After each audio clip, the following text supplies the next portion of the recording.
Այս տարի Արարատյան շաբաթը մեկնարկեց հունիսի 16-ին Սուրբ Հռիփսիմեանց կույսերի տոնակատարությամբ, որին հաջորդեցին Գայանյանց կույսերի, Սուրբ Հովհաննես Կարապետի եւ Աթանագինե եպիսկոպոսի հիշատակության տոները։ Բոլոր օրերին հավատացյալներին օրհնելու համար Մայր տաճարի թանգարաններից ու գանձատնից դուրս բերվեցին սրբերի մասունքներն ամփոփող մասունքարանները եւ հոգեվորականների ու հավատացյալների ուղեկցությամբ տարվեցին եկեղեցիներ։ Հիշատակության բոլոր տոներին վեհափար հայրապետն իր օրհնությունը բաշխեց բազմաթիվ հավատացյալների, որոնք հայրապետական թափորին ուղեկցեցին մինչև Սուրբ Տրթատ բաց խորան։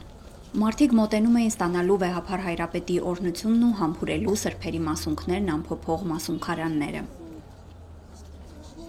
Եկեղեցականների թափորը բազմաթիվ ուխտավորների ուղեկցությամբ մասունքները տեղափոխեց վանքեր։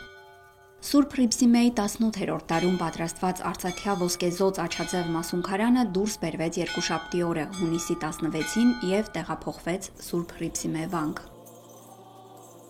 Սուրբ Գայանեի 1825 թվականին Մադրասի հայկական համայնքի կողմից պատրաստված աչաձև մասունքարանը դուրս բերվեց հունիսի 17-ին եւ տեղափոխվեց Սուրբ Գայանե վանք։ Սուրբ Հովհաննես Կարապետի եւ Աթանագինե եպիսկոպոսի մասունքները հունիսի 19-ին տեղափոխվեցին Սուրբ Շողակաթ եկեղեցի։ Այդ օրը նաեւ եկեղեցու ուխտի օրն էր։ Տոնական բոլոր օրերին Հայաստանի տարբեր մարզերից ժամանած բազմաթիվ ուխտավորներ մասնակցեցին պատարագների։ Մարդիկ ստացան ամենայն հայոց կաթողիկոսի օրհնությունն ու համբուրեցին օրհնաբեր մասունքարանները։ Արարատյան շաբաթվա եւս երկու կարևոր տոներ առջևում են։ Հունիսի 21-ին մեր եկեղեցին կնշի Խոր Վիրապից Լուսավորչի դուրս գալու տոնը։ Ժամը 10:30-ին Սուրբ եւ անմահ պատարագ կմատուցվի Խոր Վիրապի վանքում, տոնի առիթով սրբավայր կտարվեն Լուսավորչի մասունքները։